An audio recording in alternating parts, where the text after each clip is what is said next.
যে তারেক রহমান আমি মুফতি ইসলাম চৌধুরী থেকে 20 লক্ষ টাকা চাঁদা নিতে পারে, সে তারেক রহমানের হাতে কোনোদিন দেশ নিরাপদ নয়। আমি যদি ধোকা দিই আমার লস না? আপনি পরের বার আমাকে বিশ্বাস করবেন না? রহমান আপনাকে হুঁশিয়ার করে দিতে চাচ্ছি। প্রান্ত টেলিভিশনের নতুন একটি নিউজে আপনাকে স্বাগতম। আজকে দিনে বাংলাদেশের রাজনৈতিক সর্বশেষ যে পরিস্থিতির তৈরি হয়েছে তারই আলোকে খুবই গুরুত্বপূর্ণ কিছু ভিডিও নিয়ে আপনাদের সামনে হাজির হয়েছি, যার কিছুটা অংশ ইতিপূর্বেই আপনারা ভিডিওর শুরুতে দেখতে পেয়েছেন এবং বুঝতে পেরেছেন আজকের ভিডিওটি কতটা গুরুত্বপূর্ণ হতে যাচ্ছে। তাই ধৈর্য ধরে সম্পূর্ণ ভিডিওটি দেখার অনুরোধ রইল। তার আগে ছোট করে একটি অনুরোধ, আপনারা যদি এ ধরনের আপডেট নিউজগুলো সবার আগে পেতে চান অবশ্যই চ্যানেলটি সাবস্ক্রাইব করে বেল আইকনটি অল করে দিবেন। চলুন দর্শক একটি লাইক দিয়ে একে একে সেই ভিডিওগুলো দেখে আসি। আমি যদি ধোকা দিই আমার লস না? আপনি পরের বার আমাকে বিশ্বাস করবেন না? পরের বার তো বিশ্বাস করবেন না। তো আপনাকে ধোকা দিলে আমার তো রাজনীতি করতে হবে। তো রাজনীতি করতে হলে তো আমি যেই জবান দিচ্ছি মানুষকে, সেই জবান তো আমাকে চেষ্টা করতে হবে রাখার জন্য। আমি যদি না পারি সেটা তো আপনারাও বুঝবেন যে পারলাম না, ওটা তো অন্য বিষয়। কিন্তু আমি যদি না করি, আমার জবানই না রাখে আমি, তখন আপনারা আমাকে ধরতে পারবেন, তাই তো নাকি? সোজা সাপটা হিসাব 2 2 4-এর মতো। কৃষক ভাইদের পাশে দাঁড়াতে চাই এবং কৃষক ভাইদেরকেও আমরা একটি কৃষক কার্ড দিতে চাই। বলছে এটা অন্য কি আমরা ধোকা দিচ্ছি। এখন ভাই বলেন, আমার ধোকা দিয়ে লস তো আমার। আমি যদি ধোকা দিই আমার লস না? আপনি পরের বার আমাকে বিশ্বাস করবেন না? পরের বার তো বিশ্বাস করবেন না। তো আপনাকে ধোকা দিলে আমার তো রাজনীতি করতে হবে। তো রাজনীতি করতে হলে তো আমি যেই জবান দিচ্ছি মানুষকে, সেই জবান তো আমাকে চেষ্টা করতে হবে রাখার জন্য। আমি যদি না পারি সেটা তো আপনারাও বুঝবেন যে পারলাম না, ওটা তো অন্য বিষয়। কিন্তু আমি যদি না করি, আমার জবানই না রাখে আমি, তখন আপনারা আমাকে ধরতে পারবেন, তাই তো নাকি? সোজা সাপটা হিসাব 2 2 4-এর মতো। তো এই কৃষক কার্ডের মাধ্যমে আমরা সার, বীজ, কীটনাশক এই বিষয়গুলো প্রান্তিক, ক্ষুদ্র, মাঝারি কৃষক ভাই যারা আছে তাদের কাছে আগে আমরা পৌঁছাতে চাই। বড় কৃষকদের কাছে যাবো, সেটা পরে যাব, কিন্তু প্রান্তিক, ক্ষুদ্র, মাঝারি কৃষক যারা আছে, এই যে বক্তব্যের শুরুতেই প্রথমে বললাম যে এই এলাকাটা কুমিল্লা 14 গ্রাম হচ্ছে বাংলাদেশের সবজির ভান্ডার। কাজেই আপনাদের আরেকটা সমস্যা হয় এই এলাকায়, যতটুকু আমি জানি, আপনাদের যেগুলা খাল ছিল এই খালগুলো সব ভরাট হয়ে গেছে, তাই না?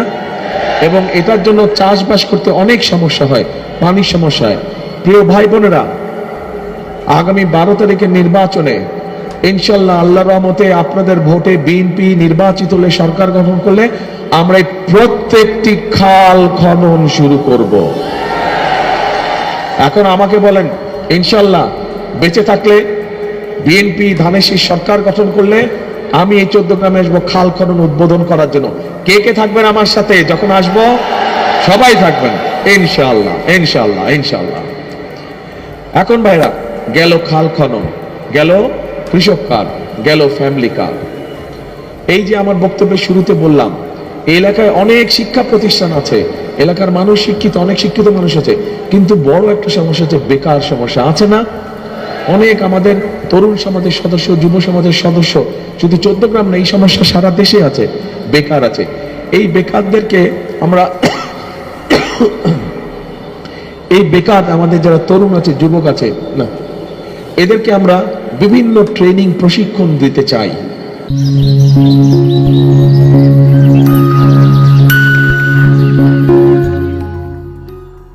প্রশিক্ষণ দিতে চাই এবং শুধু প্রশিক্ষণ না, তারা যেই দেশে, যদি দেশের মধ্যে হয় তাহলে তো ঠিক আছে, তারা যদি বিদেশে যাবে, মনস্থির করে যে আমি বিদেশে গিয়ে আমার এই ট্রেনিংটা শেষ হলে আমি বিদেশে গিয়ে এই ট্রেনিং যেটা তার চাকরি বাকরি খুঁজবো, করব, তাহলে সেই দেশের কেউ যদি ইটালি যেতে চায়, আপনাদের এখানকার অধিকাংশ মানুষ মধ্যপ্রাচ্যে যান না? সৌদি আরব, কাতার, কুয়েত, এগুলা দেশে যান এখান থেকে, তাই না? এখানে এলাকার বহু মানুষ আছে যারা এগুলা, তাই তো নাকি? কি ভাই কয় না, কথা কয় না? ওকে, আমার গলা বসে গেছে, তাও আমি কথা বলছি। তা আমি একটা জিনিস জিজ্ঞেস করলে আমাকে বলতে হবে তো, তাহলে তো বুঝবো ঠিক না বেঠিক কোনটা জানি আমি। আচ্ছা, এখন যারা মধ্যপ্রাচ্যে যান, এই যে এখানে যদি আপনাদের 14 গ্রামে যদি আমরা একটা ট্রেনিং সেন্টার করি এবং একই সাথে যদি আমরা আরবি ভাষা শিক্ষা দেই, যে প্রতিদিন চলাফেরা করতে যেই ভাষাটা লাগে সেই আরবি ভাষা শিক্ষা দেই, আপনারা কি মনে করেন তাহলে যেই ছেলেটা একটা চাকরি নিয়ে যাবে ট্রেনিং করার পরে, তার যদি আরবি ভাষা জানা থাকে তাহলে তার উপকার হবে কি ভাই? বলতে হবে তো, কথা ভুল বললাম না ঠিক বললাম? কি ভাই ঠিক বলছি? উপকার হবে? আচ্ছা ঠিক আছে। তা আমরা এইভাবে আমরা কর্মসংস্থানের চিন্তা ভাবনা করছি, যে দেশের যারা তরুণ বেকার, যুবক যারা বেকার, তাদেরকে আমরা এইভাবে করার চেষ্টা করছি। আসেন এবার এই এলাকার বহু মা বোনেরা ঘরে বসে বসে বিভিন্ন জিনিস তৈরি করে। আমরা চাইছি এই মা বোনদেরকে খুঁজে বের করতে এবং তাদের জন্য ছোট ছোট ব্যাংক লোনের, বেশি না, হয়তো 10,000, 20,000, 50,000 ব্যাংক লোনের ব্যবস্থা করতে, এবং একই সাথে সেই জিনিসগুলো যাতে করে তারা রহমান আপনাকে হুঁশিয়ার করে দিতে চাচ্ছি, জিয়াউর রহমান গণতন্ত্রের পক্ষে ছিলেন। আমাদের ধৈর্যের বাঁধ ভাঙবেন না আপনারা।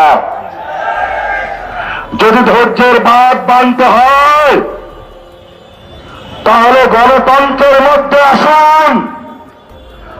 আগামী 12 তারিখের জন্য অপেক্ষা করুন। বাংলাদেশের মানুষ মুখিয়ে আছে। বাংলাদেশের মানুষ আগামী 12 তারিখে গণতন্ত্রের মধ্য দিয়ে যারা গত 1 বছরে বাংলাদেশের টেন্ডারবাজি চালিয়েছিল, দুর্নীতি চালিয়েছিল, সন্ত্রাসী কার্যক্রম চালিয়েছিল, তাদের বিপক্ষে 11 দলীয় জোটকে ঐক্যবদ্ধ বাংলাদেশকে বিপুল ভোটে জয় করে ইনশাআল্লাহ সরকার গঠনের ধার প্রান্তে নিয়ে যাবে। তোমাদেরকে আমরা সেদিন বিচারের মুখোমুখি করব। প্রতিটি লাশের হিসাব নেব, প্রতিটি শহীদের হিসাব নিব। আমরা শহীদ হতে প্রস্তুত আছি। আমরা এক আল্লাহ ছাড়া কাউকে ভয় পাই না।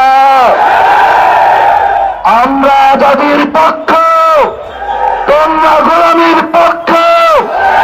আজাদির মিছিল চলবে চলবে। প্রিয় উপস্থিতি, আমরা সবাই আজকে হাত তুলে শপথ করি, যারা গতকালকে আমাদের ভাইকে শহীদ করেছে, আমরা আমাদের ভাইয়ের শপথ করে বলছি, আমরা আগামী 12 তারিখে ব্যালটের মাধ্যমে প্রতিশোধ নেব ইনশাআল্লাহ। প্রিয় বাংলাদেশ, যারা সন্ত্রাস করে, যারা দুর্নীতি করে, যারা টেন্ডার করে, আপনারা তাদেরকে বয়কট করুন, গণভোটে হাকে জয়যুক্ত করুন। এই সন্ত্রাসের godfather, master mind Tarek Rahman, আপনাকে হুঁশিয়ার করে দিতে চাচ্ছি, জিয়াউর রহমান গণতন্ত্রের পক্ষে ছিলেন। খালেদা জিয়া বাসার সামনে বালুর ট্রাক ছিল, 1 সেকেন্ডের জন্য দাঁড়াইতে পারেন নাই। জনগণ আপনাদেরকে মুক্ত করে দিয়েছে, অকৃতজ্ঞ হবেন না। যেই মানুষ মুক্ত করে দিয়েছে সেই মানুষের উপরে আপনি বুকে গুলে চালাচ্ছেন। আমরা দেখে ছাড়বো আপনাদেরকে। সাহস থাকলে আসুন, ব্যালটের মাধ্যমে আমরা আপনাদেরকে কত পাঠা হয়েছে বুকে দেখে নিব। 12 তারিখ বাংলাদেশের জয় হবে। সন্ত্রাসকে না বলুন। প্রিয় দর্শক, এই ভিডিওগুলো দেখছিলেন, এ সম্পর্কে আপনাদের কোনো মন্তব্য থেকে থাকলে অবশ্যই কমেন্ট বক্সে লিখে পাঠাবেন। আপনাদের প্রতিটা মন্তব্যই আমাদের কাছে খুবই গুরুত্বপূর্ণ, কারণ আপনাদের এই মন্তব্যগুলো দেখেই বাংলাদেশের সাধারণ মানুষ অনুমান করতে পারে এই ঘটনাগুলো সম্পর্কে আপনাদের মতামত কি। সেজন্য প্রত্যেকেই প্রত্যেকের মতামত অবশ্যই কমেন্ট বক্সে লিখে পাঠাবেন। এতক্ষণ সাথে থাকার জন্য ধন্যবাদ। ভিডিওটি ভালো লাগলে চ্যানেলটি সাবস্ক্রাইব করে রাখতে পারেন।